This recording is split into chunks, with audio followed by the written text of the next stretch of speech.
Jungle. Film berjudul Jungle yang dirilis pada tahun 2017 ini terinspirasi dari kisah nyata oleh 4 orang petualang yang menjelajahi hutan rimba Amazon di Bolivia. Di mana salah satu dari pemuda tersebut, yaitu Yossi Ginsberg, yang diperankan oleh Daniel Radcliffe, terpisah dari teman-temannya dan dia harus bertahan hidup di dalam hutan dengan perlengkapan seadanya dan tanpa bekal pengetahuan apapun mengenai bertahan hidup di hutan. Apakah Yossi bisa selamat?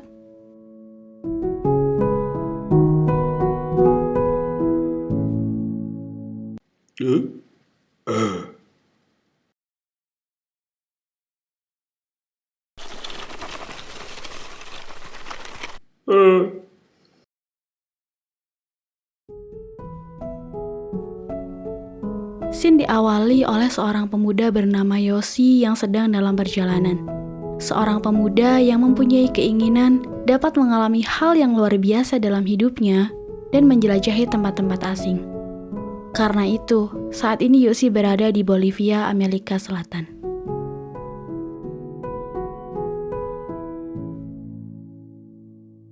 Dalam perjalanannya, Yossi bertemu dengan Marcus Stamp, Kevin Gale, dan Carl. Tokoh-tokoh ini yang akan menemani kalian sepanjang film ini.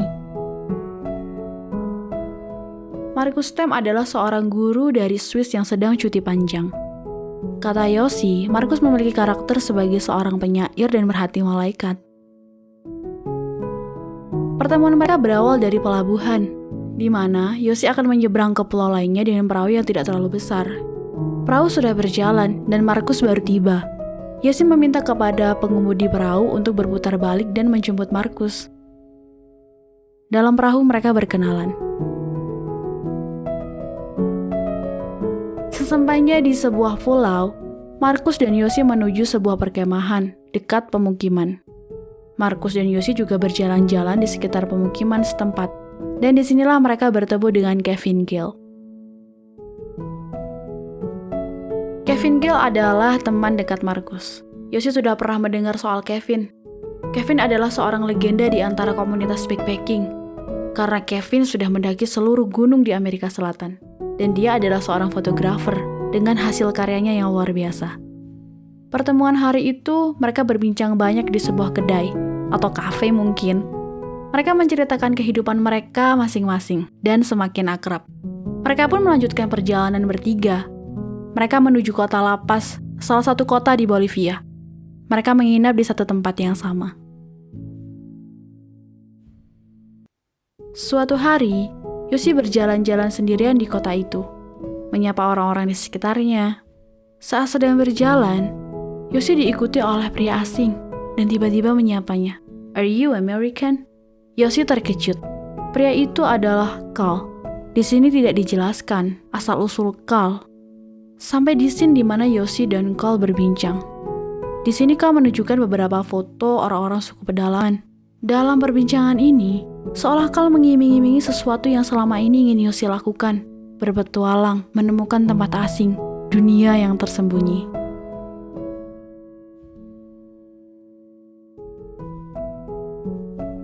Setelah bertemu dengan Carl, sesampainya di penginapan, Yossi menceritakan apa yang diberitahu oleh Carl. Sebuah petualangan mencari suku pedalaman yang sudah lama hilang. Yossi ingin melakukan petualangan itu dengan mengajak Marcus dan Kevin juga. Bahkan Yossi berusaha meyakinkan bahwa ini akan menjadi perjalanan yang luar biasa. Di sini diperlihatkan bahwa Marcus dan Kevin kurang setuju dengan ide Yossi. Sampai pada Yossi memohon untuk Marcus dan Kevin bertemu dengan Carl lebih dulu. Pertemuan itu pun terjadi. Yossi, Kevin, dan Marcus bertemu dengan Carl. Carl menunjukkan sebuah peta yang tidak terlalu detail. Carl meyakinkan mereka untuk melakukan perjalanan itu. Kevin yang seorang fotografer, diiming-imingi bahwa fotonya nanti akan sampai di National Geographic. Setelah pertemuan itu, Yossi, Kevin, dan Marcus duduk bersama. Marcus masih ragu. Kevin sudah yakin dia akan ikut perjalanan itu. Yossi berusaha membujuk Marcus. Kevin pun berusaha meyakinkan Marcus. Ya, oke, fine.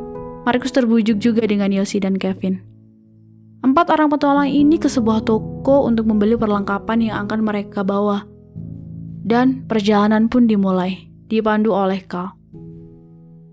Malam hari sebelum perjalanan, Yoshi, Marcus, dan Kevin terlihat di penginapan sedang bersiap-siap apa saja yang harus mereka bawa dalam perjalanan. Sesuai dengan rencana, perjalanan mereka dimulai dari Apollo, salah satu kota di Bolivia. Dengan semangat dan perasaan senang yang tampak di raut wajah mereka mulai memasuki hutan. Dari kejauhan terlihat pemandangan yang menakjubkan, hijau, dan rimbun. Kesanalah mereka akan berpetualang. Pemberhentian malam pertama mereka di hutan belantara, Carl bercerita banyak hal mengenai suku pedalaman yang mereka cari itu. Esoknya perjalanan dilanjutkan. Malam pun tiba, hujan lebat mengguyur mereka berempat. Setelah hujan reda, mereka memutuskan untuk membangun tenda dan bermalam. Makanan mereka mulai menipis dan hampir habis. Carl meyakinkan mereka bertiga, besok kita akan menemukan makanan yang lebih baik dari yang sekarang mereka makan. Keesokan harinya, mereka melanjutkan perjalanan.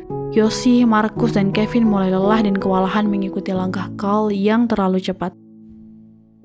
Sampai akhirnya, mereka sampai di Asariamas, salah satu pemukiman di dalam hutan di kota besar Bolivia. Mereka bermalam di sana, bercengkrama dengan pribumi, dan mereka tampak bahagia. Tapi perjalanan mereka masih jauh, dan harus segera melanjutkan perjalanan.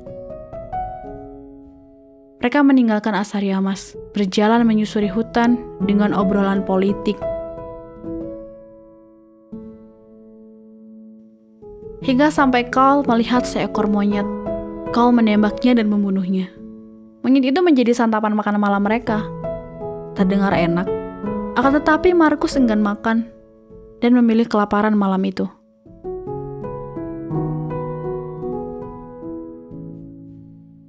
Perjalanan mereka terus berlanjut, dan semuanya masih baik-baik saja, hingga sampai Marcus kakinya terluka. Yoshi dan Kevin merasa Marcus memperlambat perjalanan mereka. Carl memberikan saran agar menunggu sampai kaki Marcus sembuh dan kembali ke Asariamas. Kevin tidak ingin menyerah dan bersikeras melanjutkan perjalanan. Dengan perbedaan pendapat yang lumayan sengit, akhirnya menyusuri sungai menjadi pilihan mereka untuk lebih mempercepat perjalanan. Walaupun Carl kurang setuju dengan ide Kevin, mereka membuat rakit seadanya dari pohon-pohon dan mulai menyusuri sungai. Karena arus cukup deras yang harus mereka lewati dan berbahaya, akhirnya mereka memutuskan menepi. Perkelahian pun sempat terjadi antara Kevin dan Carl di atas perahu rakit. Sampai akhirnya mereka memutuskan untuk terpisah menjadi dua kelompok. Carl dan Marcus memilih melewati darat, sementara Yoshi dan Kevin memilih melewati sungai dengan rakit seadanya yang mereka buat sebelumnya.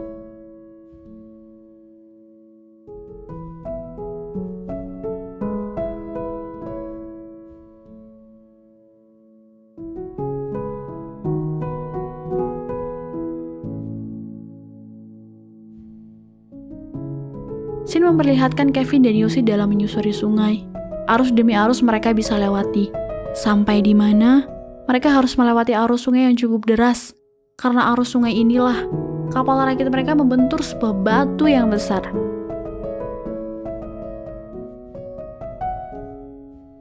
Yoshi dan Kevin mencoba keluar dari derasnya arus sungai itu, hingga Kevin berhasil selamat dan dapat ke tepi sungai. Akan tetapi Yoshi tak selamat.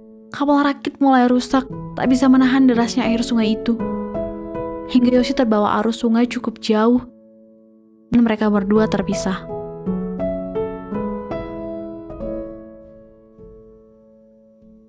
Di sini diperlihatkan Yoshi yang terpisah dengan Kevin. Yoshi yang akhirnya bisa selamat dari arus sungai yang deras itu, sampai akhirnya Yoshi dapat ke tepian sungai, di mana hanya ada tebing-tebing tinggi. Yoshi mencoba memanjat tebing sungai yang tinggi dengan susah payah. Memanjat, terjatuh, mencari jalan berusaha mencari-cari Kevin. Meneriaki nama Kevin berkali-kali, akan tetapi rasanya semuanya sia-sia. Tak ada pilihan lain, Yoshi harus terus berjalan dan bertahan hidup sembari mencari Kevin.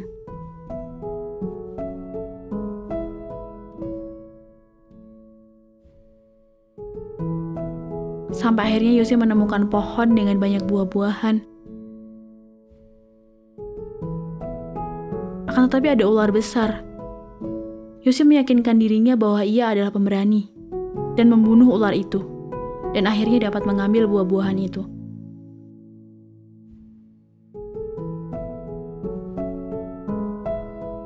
Yoshi terus berjalan, menyusuri hutan hingga malam tiba. Ia tidur di bawah pohon dengan beralaskan daun-daun seadanya, dan diselimuti rasa kekhawatiran dengan adanya binatang buas. Yoshi meyakini bahwa dia akan diselamatkan di Kuriplaya, semacam suku pedalaman yang ada di hutan gitu.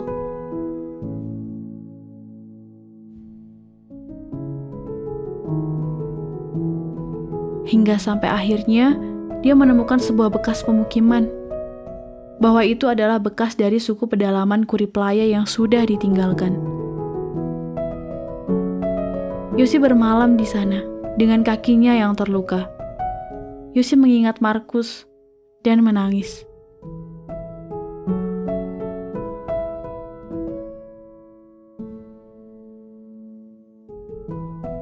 Pagi pun tiba. Yoshi melanjutkan perjalanannya. Dia menemukan jejak sepatu.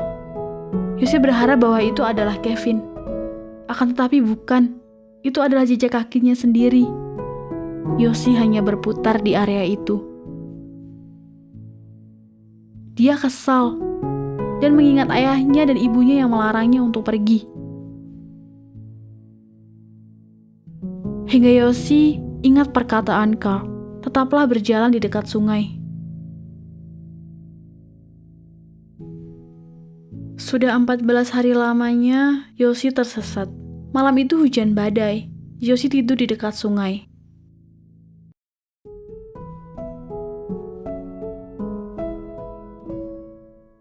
Paginya Yoshi hampir terseret arus karena air sungai naik.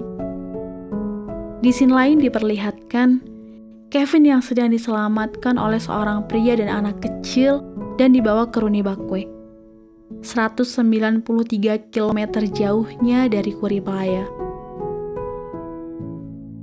Di sini Kevin berusaha meminta tolong kepada seorang kapten di sana untuk mencari Yoshi.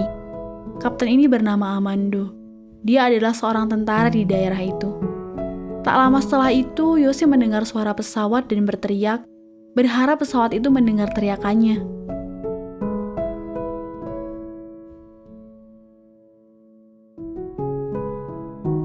Bener aja guys, Kevin ada dalam pesawat itu.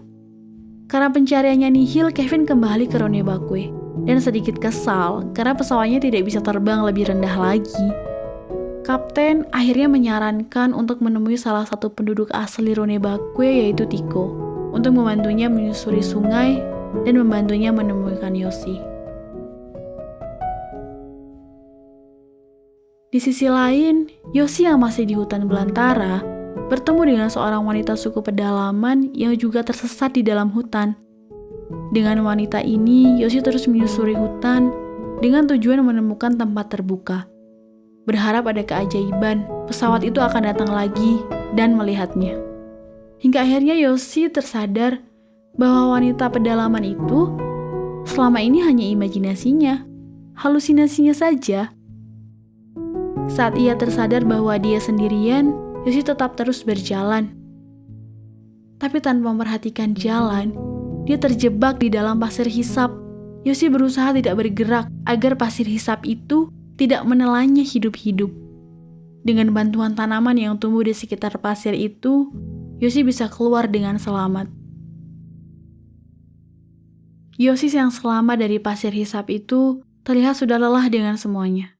Ada keputusasaan di raut wajahnya, hingga dia melukai dirinya dengan membuka baju dan membiarkan badannya digigit oleh semut yang begitu banyak.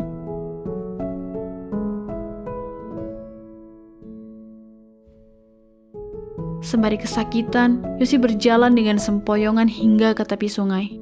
Yoshi tergeletak di situ hingga pagi.